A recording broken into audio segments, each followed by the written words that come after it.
Good boy. George is just assisting me. Zara's here too with a bit of reshelving. So the exciting news this evening is that I've been able to get back to college, which I'm leaving. I'm sort of retiring, although I'll carry on as a life fellow. But I'm going to have to empty my other study, my other library in college, and I don't know how it's all going to fit in here. I mean, it isn't, but we'll have to solve that problem when we come to it. But I've been slightly reshelving because I've begun to bring things back. And one of the things I brought back, if you want to come and look at this, is the shelf of the precious books as well. So I've shifted things a little bit. Some things haven't been reshelved yet.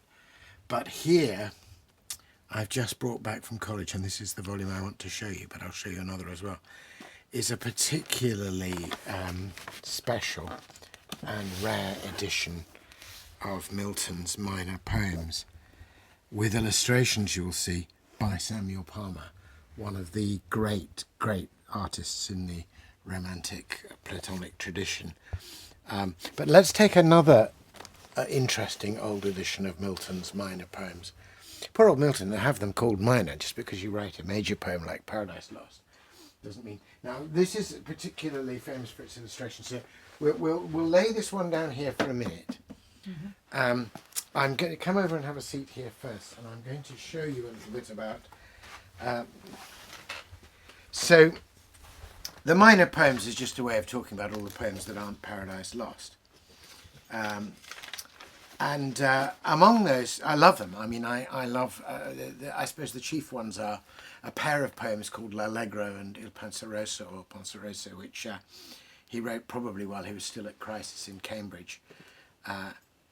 As it were, balancing beautifully day and night, comedy and tragedy, the light-hearted and the melancholic, the frolicsome and the meditative, and giving the virtues of both. Written in a wonderful incantatory four-stress tetrameter rhymes, and that's what we're going to look at. But there's also in the minor poems are things like the Great Plague, Mask, Comus, and so on. Anyway, this is a lovely. This is actually an Edwardian, beautiful kind of hand-printed thing that was done in 1906. But the interesting thing about this is that it presents the poems as they really were with the original spelling. So one we're going to look at here is Il Penseroso, just to give you an idea of how beautiful that is to look at. So anyway, if you'd like to have a seat, I'll read you a few choice lines, and then I want to show you the real treasure, the Samuel Palmer, Milton's minor poems, which is a very rare thing. It has such beautiful engravings in it that very few of the books survived because they were taken to pieces in order to frame the pictures and sold them separately. So, in this poem by the comparatively young Milton, he looks at the virtues of melancholy, the unexpected fruits and gifts of a dark time or a dark period in your life, the kind of treasures of the night, the glorious glimmering of the moon, the things that only sadness can teach you. And he tries to find the virtue in that. So obviously it's quite a good poem for our times. Let me just give you a little glimpse of a few bits of it. I mean, he says, "Hail, thou goddess, sage and holy, hail, divinest melancholy." So you can see where Keats got, "I in the very temple of delight, veiled melancholy hath her sovereign shrine." That ode of Keats we read the other evening wouldn't exist without the Milton. But let me just read you a few bits of it. So he compares her to this sort of devout, pure, mystic kind of nun, Melancholy. He says, "Come, pensive nun, devout and pure, sober, steadfast and demure, all in a robe of darkest grain, flowing with majestic train and sable stole of cypress lawn, over thy decent shoulders drawn.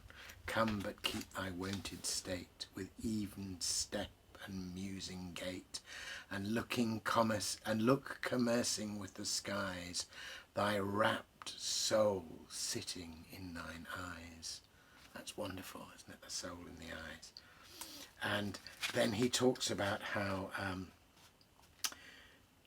with her, he goes out into the woods and he hears the nightingale, most musical, most melancholy, the chantress of the woods, and then he contemplates the beauties of the skies, and in contemplating the beauties of the skies and the different constellations, he thinks about Plato and the idea of these eternal verities.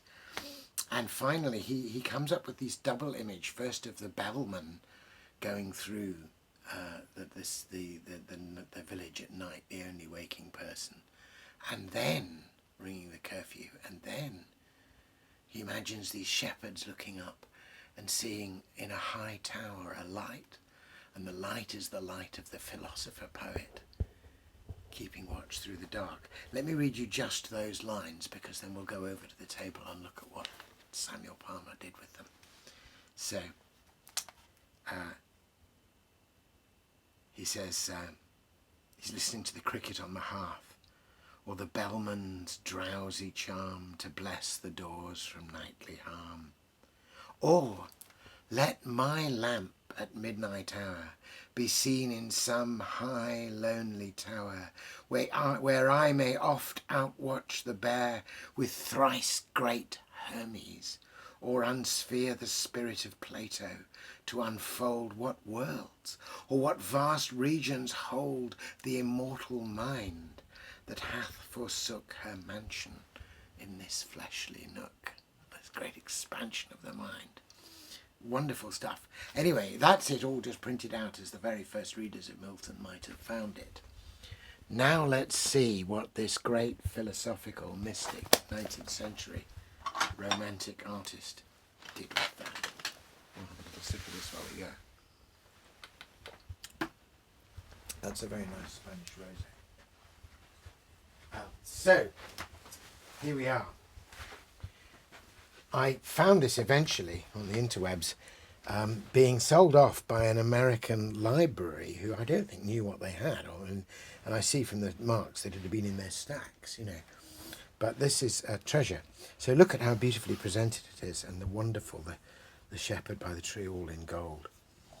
The minor poems. I'm happy to say that when you actually get inside, they stop calling them minor and call them shorter poems of John Milton, which is a much better.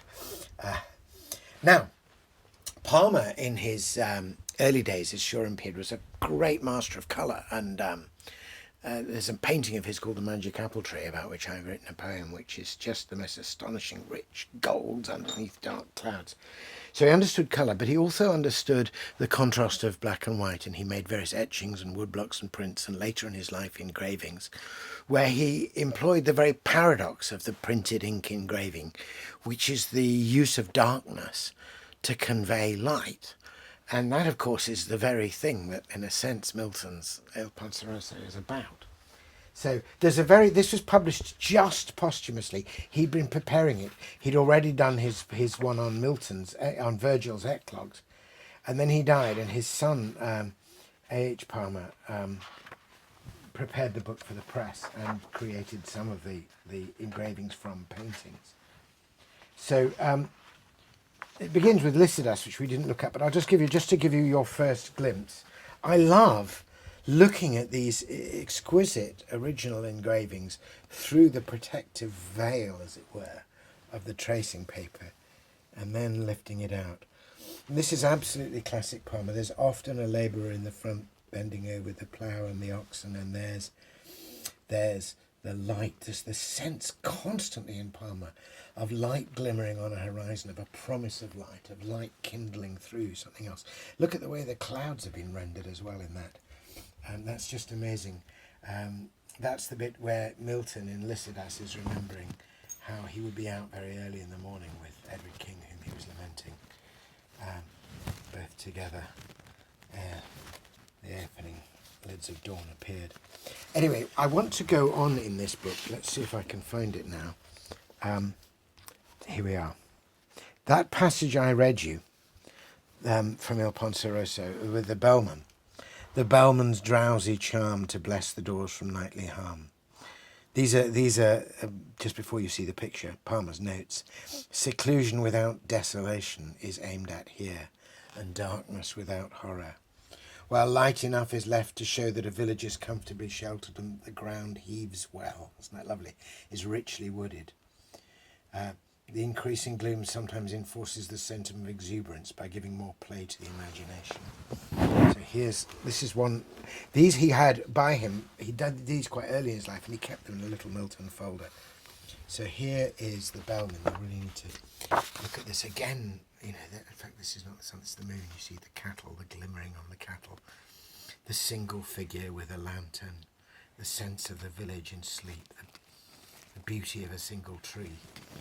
But the bellman is a way, just a prelude to that great, almost the controlling image of Il Penseroso, which is the tower, and the thrice great Hermes, who is, of course, Hermes Trismegistus, the great mystical writer who was assumed to have preceded Plato and to have combined Greek and Egyptian wisdom. So, the lonely tower. Or let my lamp at midnight hour be seen in some high lonely tower, where I may oft outwatch the bear. The bear, of course, is the constellation, which we'll see in a minute, with thrice great Hermes. Poetic loneliness has been attempted. Not the loneliness of a desert, but a secluded spot in genial pastoral country, enriched by those antique relics. Well, let's turn this around now. And again, now there's a beautiful colour painting of this, which I've seen, and then there's this astonishing engraving. Let's take the paper away. This is one of my favourite pictures ever. Do you see the bear as the plough?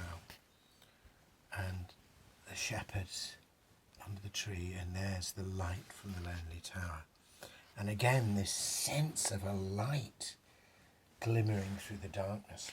I love the fact that just in the presentation these are veiled, and I can unveil them, because there's a real sense that I feel that Palmer's art is all about a kind of unveiling, a suggestion to you that everything you see is a kind of veil. And that behind it there's a greater light and a greater reality, a beauty and truth and goodness you've only seen veiled is waiting to be unveiled. And of course that's right at the heart of the kind of Platonism that Palmer espoused, and after him C.S. Lewis. I can't tell you how happy I was when on AB Books I found that there was an affordable version of this. If you tried to buy this from the few galleries that might have it in England, it would cost you more than an arm and a leg, and I got this for about £60, I think. And you know, I shall be able to pass it on to my children and they to theirs. So I just wanted to share that with you. It's been lost to me in college all this time of exile, and so here it is, back where it belongs for us, for a little spell in the library. Thanks for dropping round.